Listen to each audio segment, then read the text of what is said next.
제목으로 함께 은혜를 나누고자 합니다. 우리는 믿는 사람입니다. 교회를 다니는 모든 사람은 또 믿음이 필요합니다. 그런데 사실 우리가 믿음이란 말을 수시로 또 늘 사용하고 살지만 믿음의 실체를 잘 모르고 믿음 생활하는 사람들이 의외로 많습니다. 여러분 자신에게 한번 자문하답해 보시기 바랍니다. 믿음이 무엇입니까? 믿음이란 무엇인가? 오늘 히브리서 11장에서는 믿음이 무엇인가를 우리에게 가르쳐주기 위해서 믿음은 이런 것이다 그러면서 많은 사람들의 믿음을 열거합니다. 믿음으로 아벨은 제사를 드렸고, 믿음으로 에녹은 하나님과 동행했고, 또 믿음으로 노아는 방주를 만들었고, 믿음으로 아브라함은 하나님의 명령을 따라 순종하고 그 갈대아 굴을 떠나서 하나님이 지시한 가나안 땅으로 갔고, 믿음으로 자녀를 바라봤던 사라는 믿음대로 되었고, 이 모든 것이 믿음이라는 말이죠. 그러니까 한 사람 한 사람 이름을 열거하면서 그 사람의 삶을 조명하면서 믿음은 이런 것이다. 우리의 삶 가운데서도 여러분 마음속으로 그려지는 사람이 혹시 있습니까? 그 사람은 참 믿음 좋은 사람이었어. 그런 사람이 있을 것이고요. 그 사람 시간이 지나고 보니까 믿음 아닌 것 같아. 또 그런 사람도 있을 수 있을 것입니다. 여러분의 그동안 신앙생활 가운데 마음으로 그려지는 믿음의 사람들을 한번 떠올려 보십시오. 만약에 우리가 어떤 사람이 떠올려진다면요, 그 사람을 통해서 나도 그 사람의 믿음을 닮고 싶어. 아마 그런 마음도 마음에 갖게 될 것입니다. 믿음은 내 것만이 아니라 내 후대에게도 전수되는 것이고요. 믿음은 또 전염성이 있어서 내 주위에도 영향력을 미치는 것입니다. 또 믿음은 내 당사자의 문제만이 아니라 하나님과 나와의 연결고리가 됩니다. 그래서 믿음이 없으면 하나님을 기쁘시게 할 수 없습니다.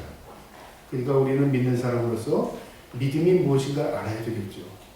오늘 본문은 우리에게 그것을 가르쳐 줍니다. 그냥 추상적으로 믿음 이렇게 말합니다.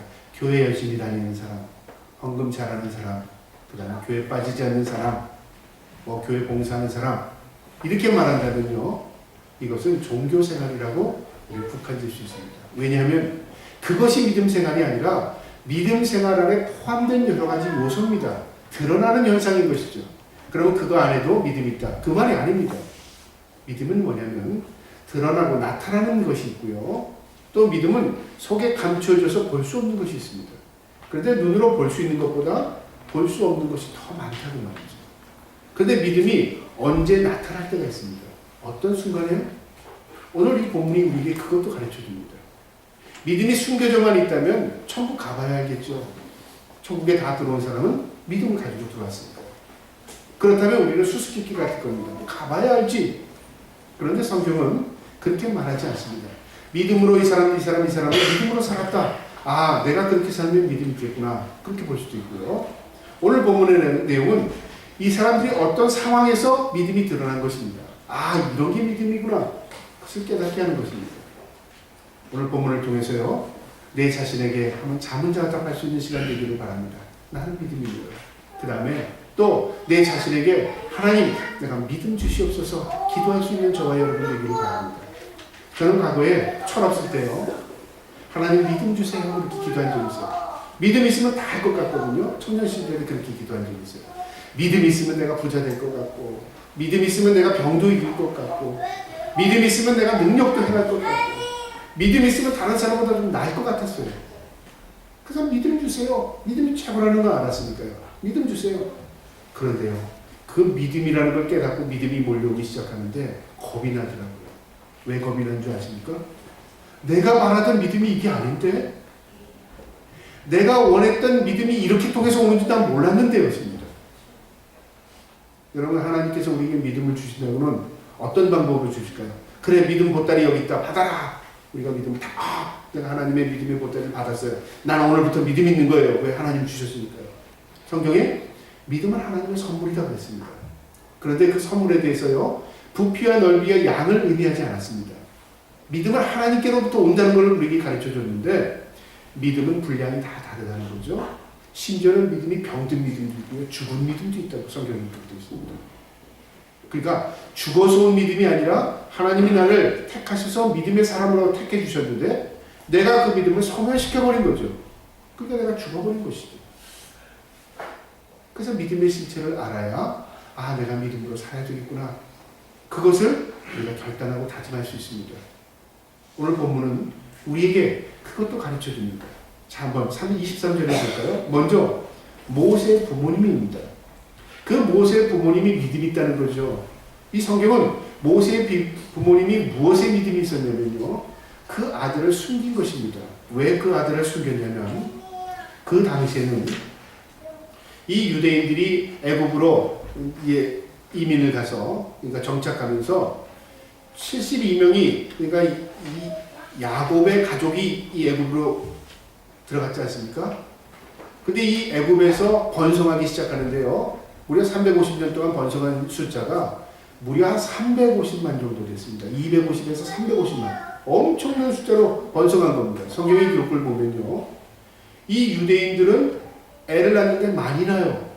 애들이 건강해요. 근데 애굽의 사람들은 애도 못 낳는 데다가 애들이 부실해요.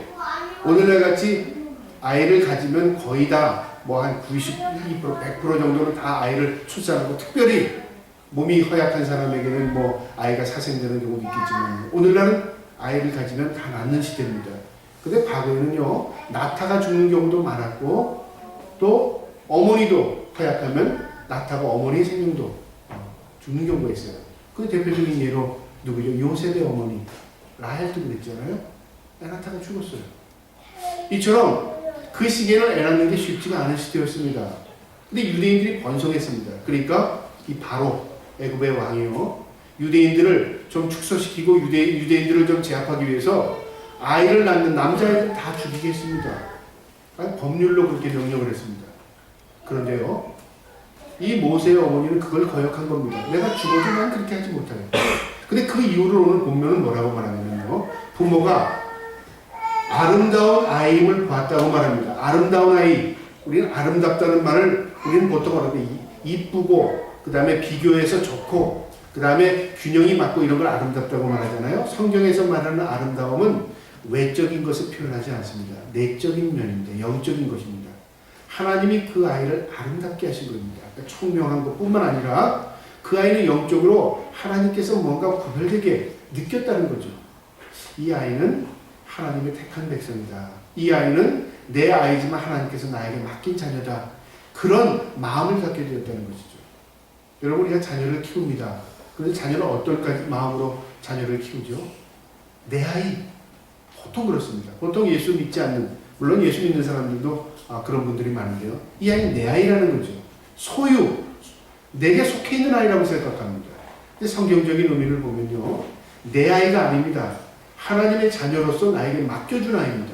그러니까 나는 뭐냐면 이 아이의 생명의 주인이 아니라 나는 위탁받은 겁니다. 나는 이 아이를 잘 믿음으로 키워낼 책임이 있는 것입니다. 상황은 어떠하든지. 그래서 하나님께서 나에게 맡긴 그 책임을 무엇을 통해서 감당하냐면 아이를 양육하면서 감당하는 것입니다. 이 모세의 부모님은요, 이 아이가 하나님 앞에 택한, 하나님 앞에 자녀임을 느꼈던 것 같아요. 아름다운 아이임을 보고 석 달 동안 숨겼답니다. 여러분, 발각되면 즉시 죽이라는 명령이 떨어진 이 치하에서 석 달 동안 숨긴다는 게 쉽지 않죠. 왜 그럴까요? 아이는 웁니다. 또 아이는 먹습니다. 아이는 쌉니다. 그러니까 이런 모든 것들의 과정 가운데 이웃에게 발각되지 않을 수가 없는 거죠. 아마 이 부모는 목숨을 걸고 이 아이를 살려보겠다는 마음으로 3달 동안 숨겼던 겁니다. 그러다 도저히 안 돼서 어떻게 했죠? 갈대 상자를 만들어서 나일강에 띄워보냈습니다. 그런데 어떻게 되냐면 바로의 공주가 그 아이를 품에 안게 됩니다. 오늘 이 성경을 보면은 목숨을 걸고 이 아이를 지켜보겠다는 그 부모의 마음이 믿음이었다는 말이죠. 여러분, 믿음은 내 생명과 직결되는 것입니다. 내가 죽어도 그건 버릴 수 없어. 내가 죽어도 그건 지켜야 되겠어. 이 믿음입니다. 아이, 내가 죽을 짓 왜 해? 내가 손해볼 짓 왜 해? 차라리 내가 사는 게 낫지.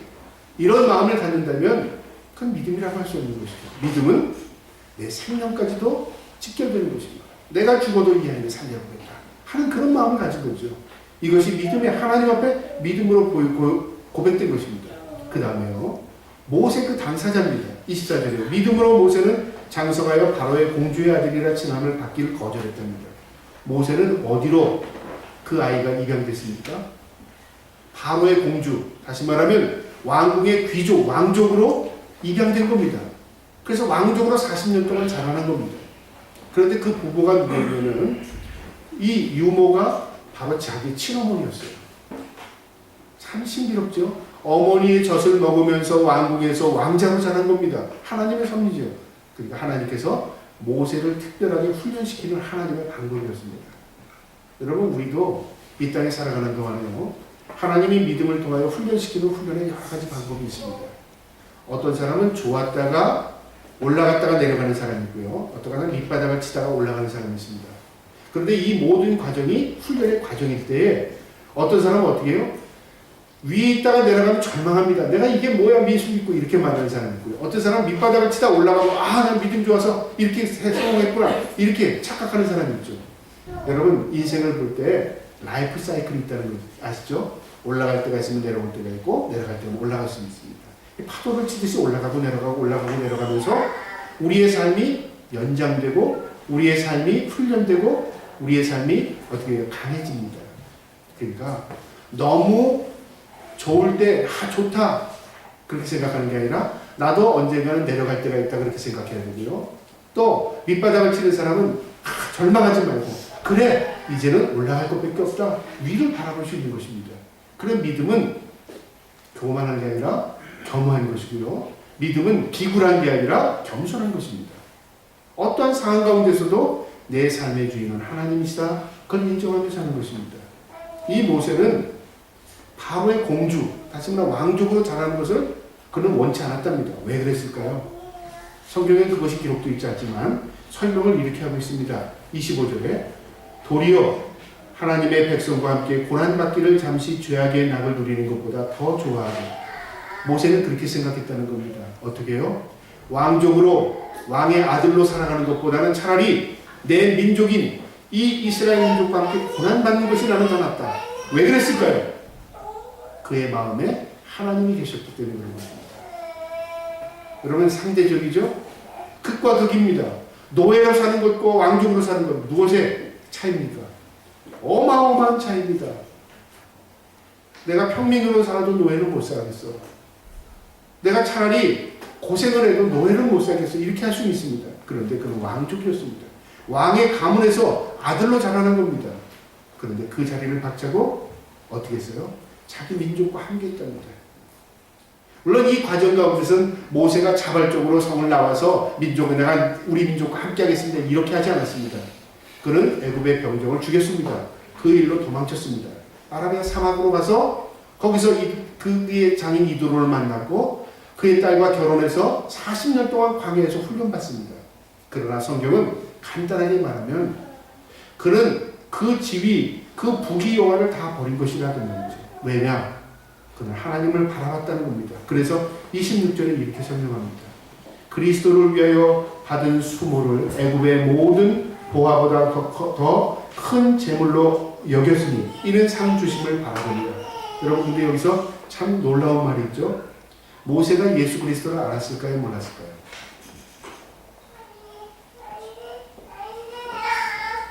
모세는요, 예수님이 이 땅에 오시기 전 사람입니다. 1000년 이상의 전 사람입니다. 그러니까 예수님을 알래야 알 수 없었죠. 그런데 성경은 어떻게 설명하냐면 그리스도를 위하여 받는 수모를 애굽의 모든 보화보다 더 큰 재물로 여겼으니, 마치 이 모세가 예수 그리스도를 위하여 고난받은 것처럼 이렇게 생각합니다. 그래서 상 주심을 바라봤답니다. 이것은 무엇을 말하냐면요, 구약의 모든 성도들은 오실 예수 그리스도, 그를 바라본 것입니다. 이것은 어떤 의미냐면요, 그 당시에는 오늘날처럼 성경이 없었습니다. 말씀이 없었습니다. 그러니까 율법은 있었으나 그들은 하나님을 믿었습니다. 그런데 하나님의 무엇을 믿었냐? 앞으로 하나님께서 이 민족을 이끌어 가실 것이다. 앞으로 내게 상을 주실 것이다. 하나님의 위로와 복이 있을 것이다. 그걸 바라본 거죠. 하나님을 믿은 겁니다. 그것이 곧 예수 그리스도를 위하여 당한 고난이라, 그렇게 표현합니다. 그러니까 구약의 성도들은 오실 예수를 바라보게 되고요, 신약의 예수를 믿는 사람들은 오신 예수 그리스도를 믿는 겁니다. 그래서 다시 오실 예수 그리스도를 바라보는 겁니다. 그래서 신앙의 특징은 바라봄입니다. 기다림, 인내. 우리가 믿음이 있다고 하고 인내가 없고 기다림이 없고 바라는 소망이 없다면 믿음이라고 할 수 없는 것이죠. 그래서 모세나 모세의 부모님들은 모두 믿음으로 바라봤다는 것입니다. 무엇을요? 하나님의 놀라운 은혜를 바라봤다는 겁니다. 27절에 믿음으로 애굽을 떠나 왕의 노함을 무서워하지 아니하고 곧 보이지 아니하는 자를 보는 것 같이 하여 참으며 그 어떠한 고난 그것도 참아냈다 그 말이죠. 인간에 대한 그 협박이나 두려움을 제하고 오직 하나님 안에서 참고 견뎌냈다 그 말입니다. 28절에 믿음으로 유월절과 피 뿌리는 예를 정하였으니 모세는 지도자가 돼서 이스라엘 민족을 이끌기 위해서요. 이제 다시 바로를 만나러 갑니다. 바로는 이제 세대가 바뀌어서 다른 사람이 왕이 된 거죠. 그런데 이 바로가 모세를 보고 어떻게 합니까? 우습게 여긴 겁니다. 그때 모세가 하나님의 뜻을 이 바로 앞에서 행합니다. 그것이 뭐냐면 10가지 재앙이었죠. 그 재앙 가운데 마지막 재앙이 뭐냐면 장자의 죽음의 재앙이었습니다. 내일 죽음의 사자, 오늘 밤 죽음의 사자가 이 애굽 땅을 휘몰아칠 때인데 유대인들에게 있어서 문설주에 피를 바르면 피를 바른 집은 다 죽음의 사자가 넘어간다는 말이죠. 여러분 아주 신기한 얘기죠. 우리 집 앞에 어린 양의 피를 바르면 죽음의 사자가 넘어가고 피를 바르지 않은 있는 집안에는 모두 장자가 다 죽어요. 아들이. 여러분 그걸 믿겠습니까? 믿지 않겠습니까? 믿음이 필요한 것이죠. 대봐야 하는 거죠. 그렇죠? 그런데 모세는 그 하나님의 계시를 받고 이스라엘 민족에게 어린 양을 잡아서 그 피를 적셔서 문설주에 다 발라라 그렇게 했습니다. 유대인일지라도 바른 사람은 죽음의 사자가 넘어가고요.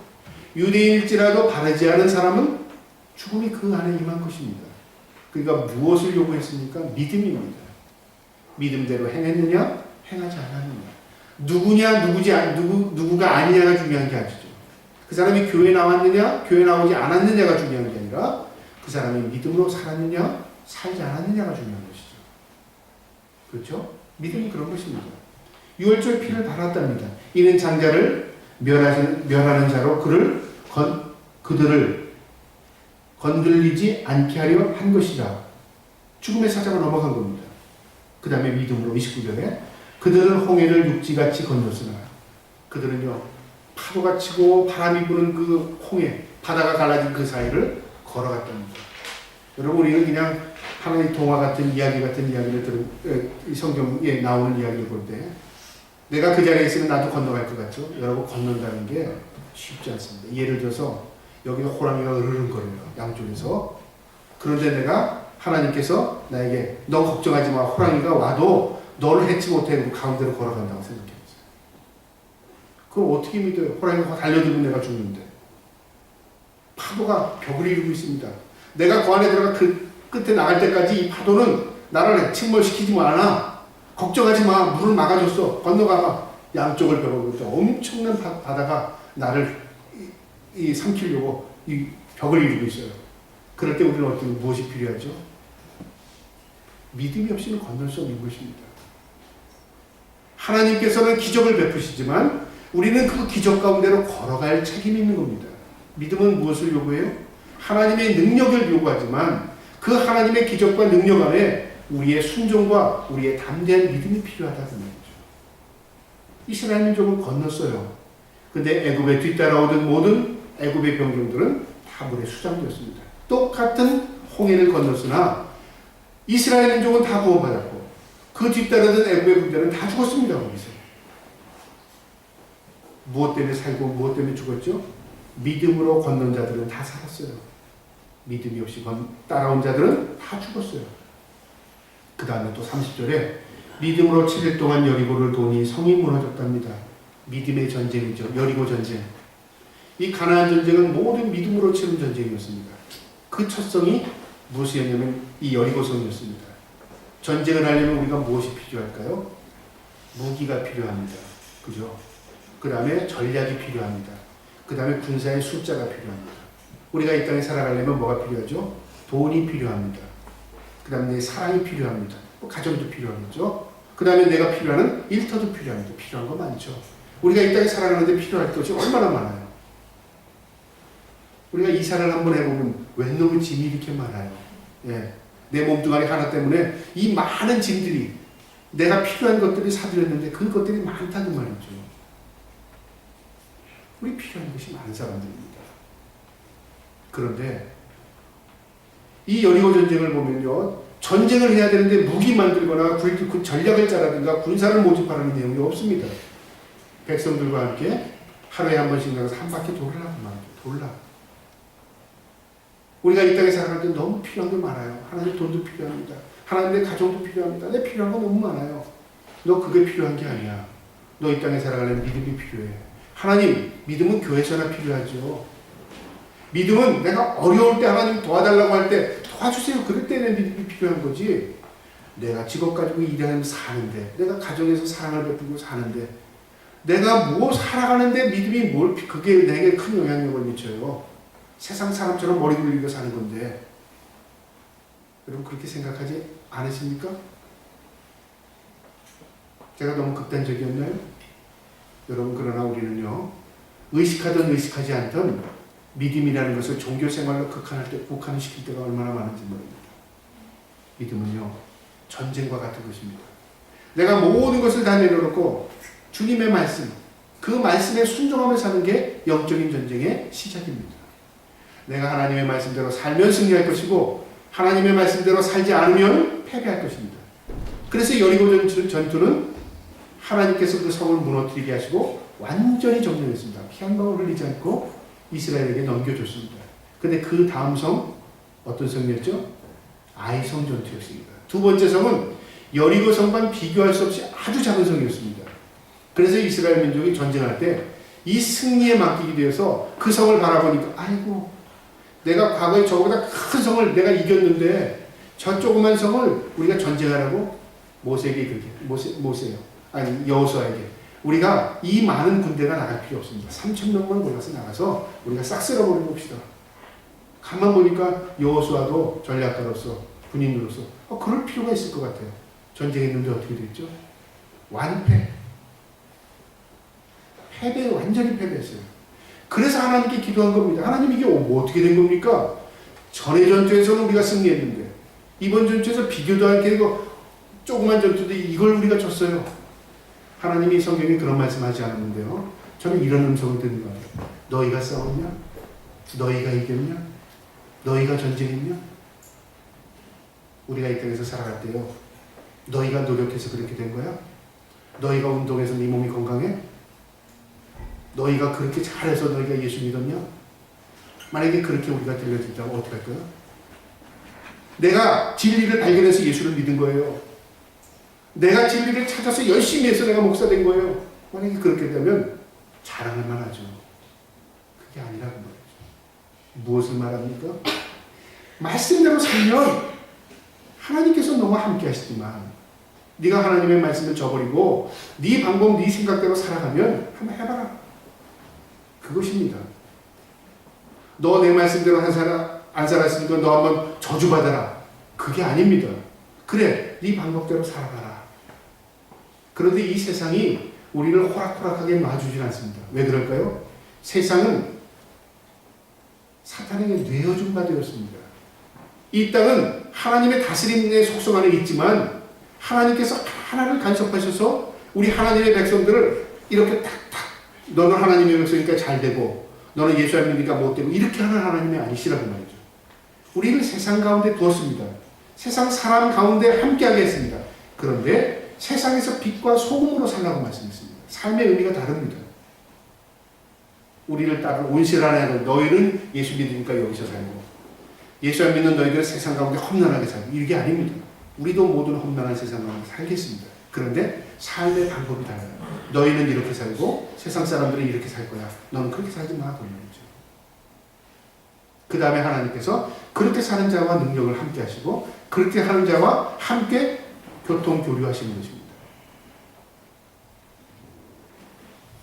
여리고 전투에서 승리를 경험하고 믿음이었다는 말이죠.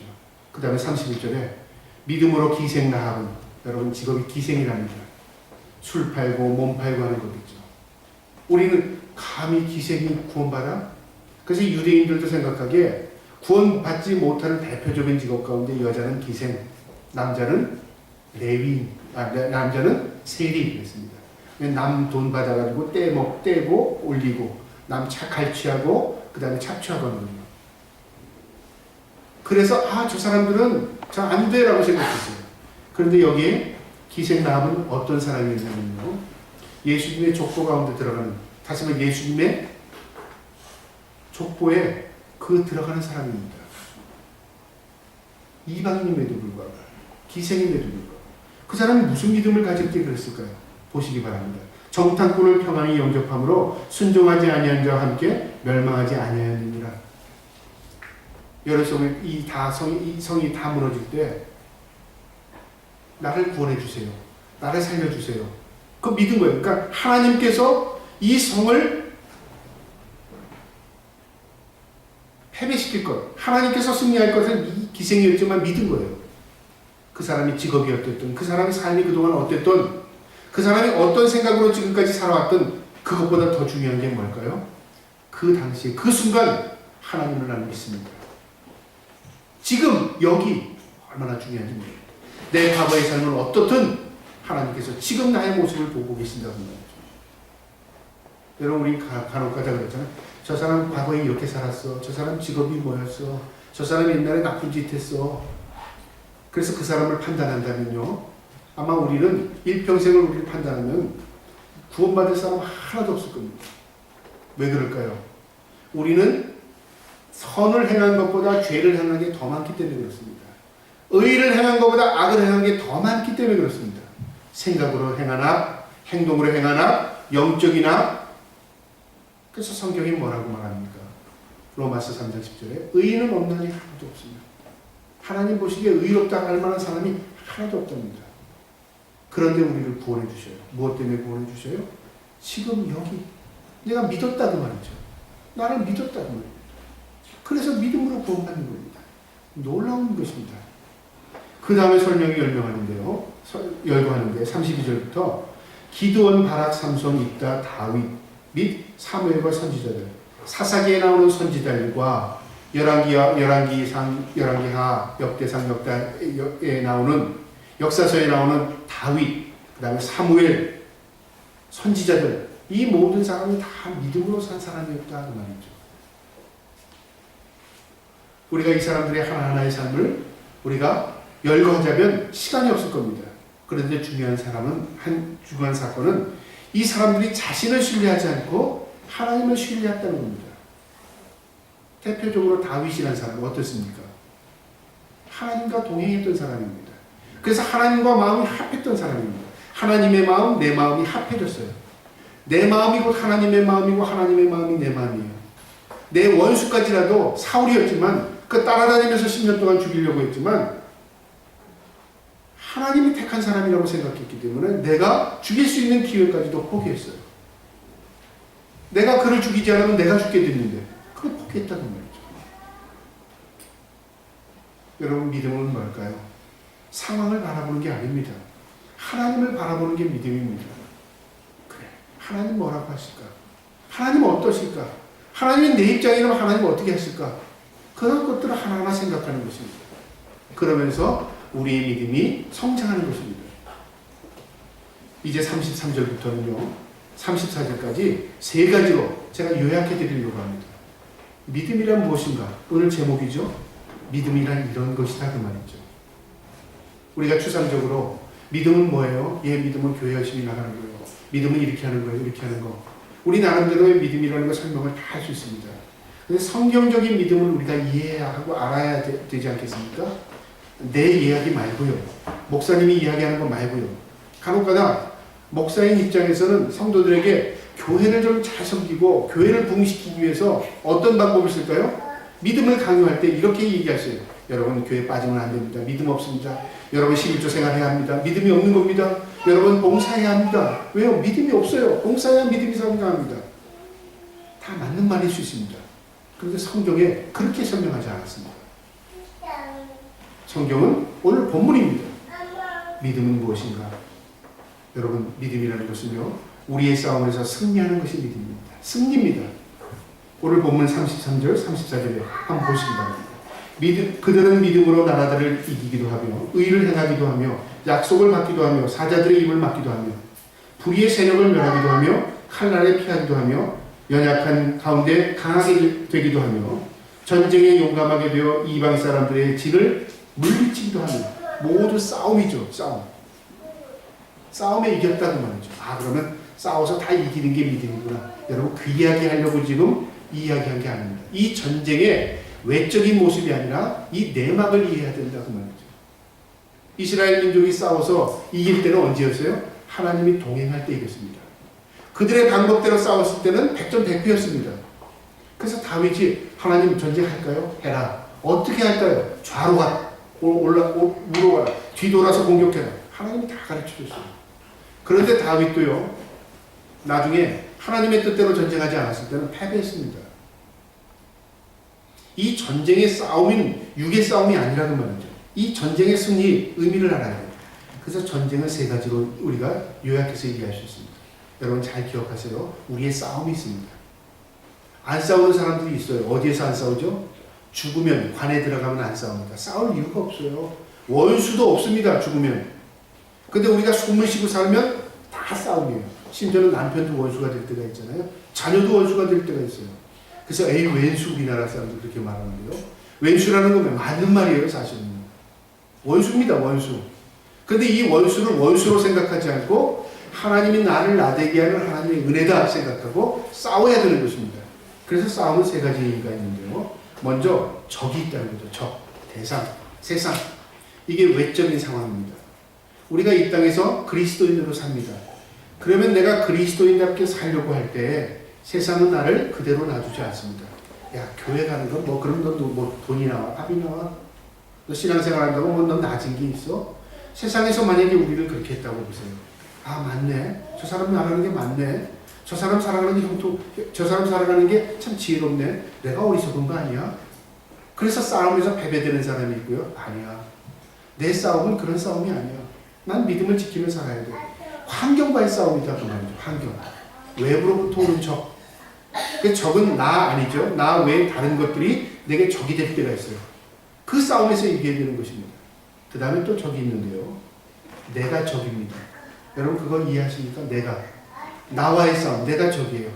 에이 오늘 쉬지 뭐. 에이 오늘 놀러 가지 뭐. 오늘 잠 좀 자지 뭐. 에이 내가 꼭 그렇게 해야 돼. 그래서 심리학자들이 연구하다 보니까 사람들이 이런 현상이 있답니다. 어떤 현상이냐면요.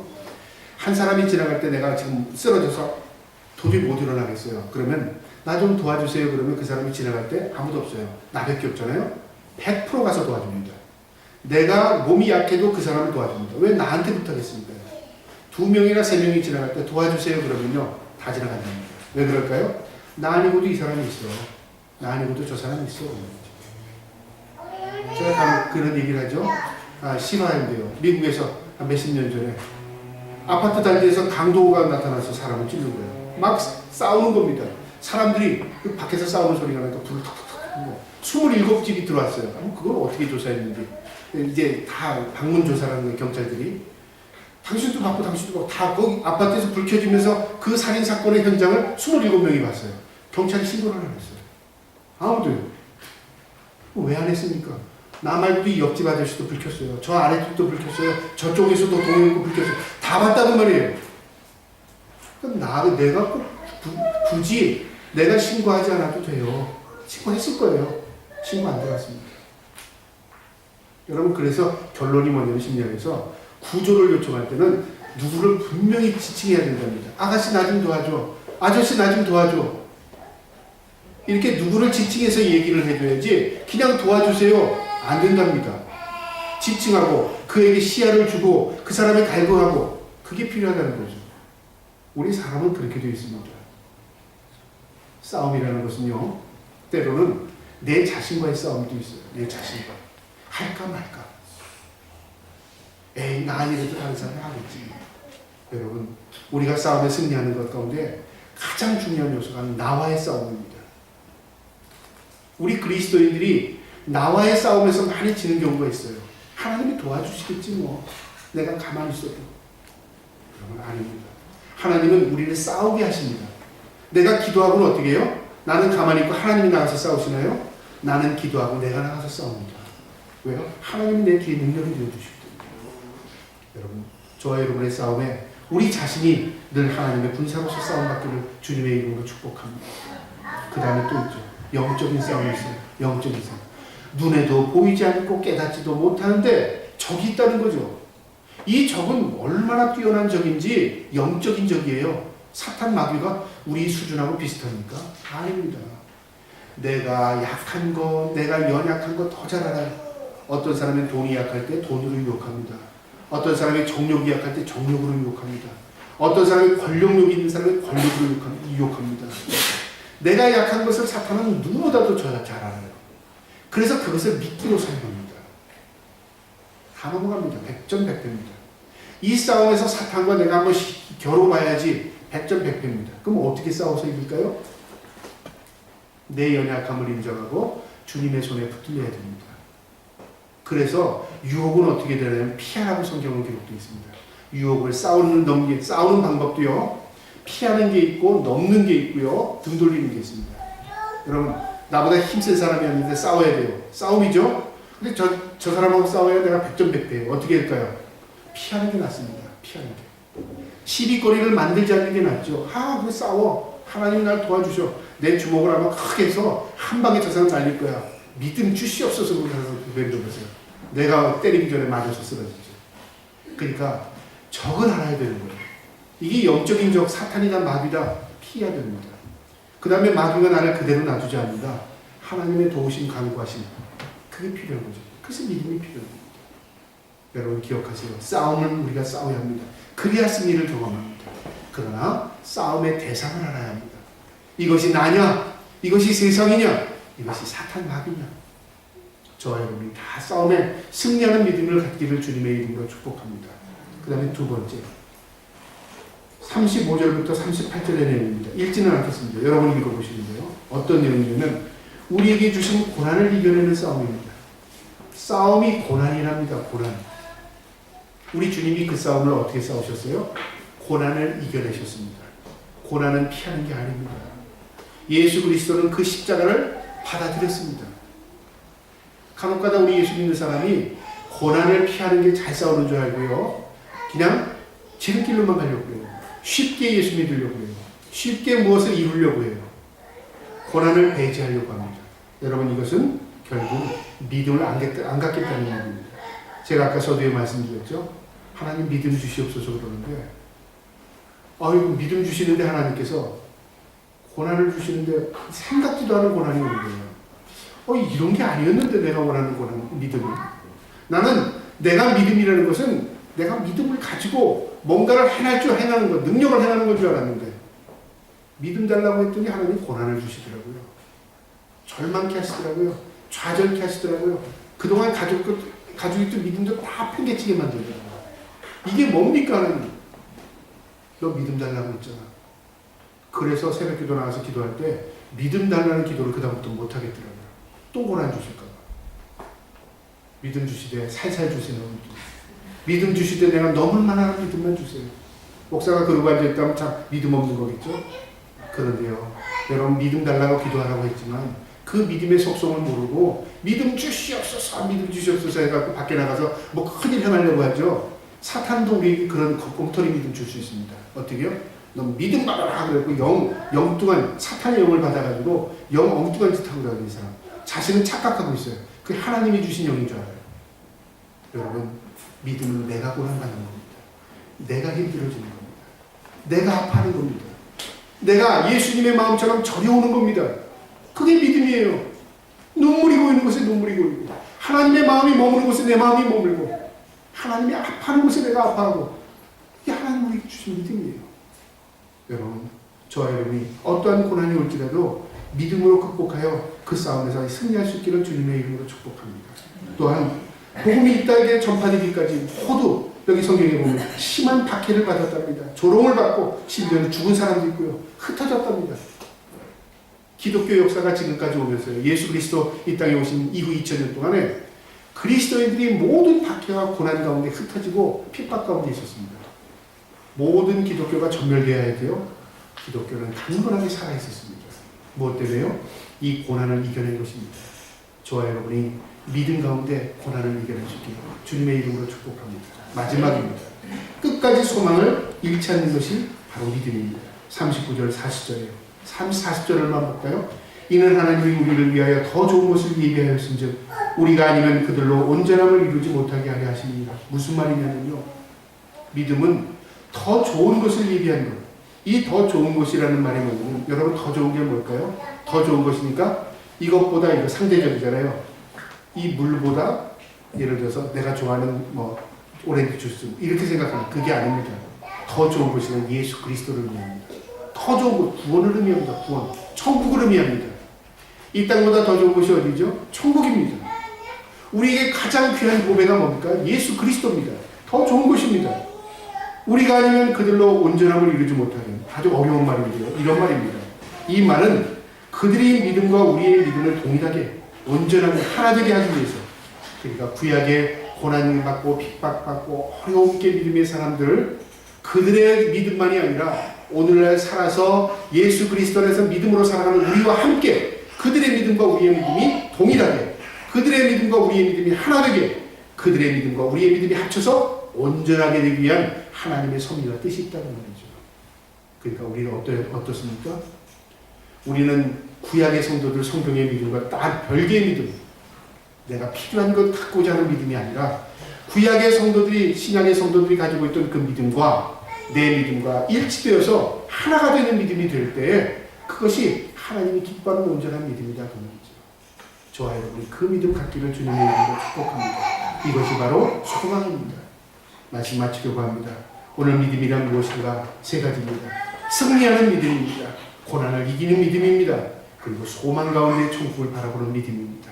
이 믿음으로 날마다 승리하시기를 주님의 이름으로 축복합니다. 아멘. 기도하겠습니다. 자비로우신 아버지 하나님, 오늘도 말씀을 통하여 임재하여 주시고 이 히브리서 11장의 말씀을 우리의 마음에 새길 수 있게 하여 주시면 감사합니다. 우리도 믿음이 무엇인가를 우리의 마음에 새기게 하여 주시되 날마다 이 땅에서 살아갈 때 승리를 경험하게 하여 주시고 믿음으로 고난을 이겨내게 하여 주시고 믿음으로 소망 가운데 살아갈 수 있는 우리 모두가 되게 하여 주시옵소서. 감사하오며 예수님의 이름으로 기도하옵나이다. 아멘.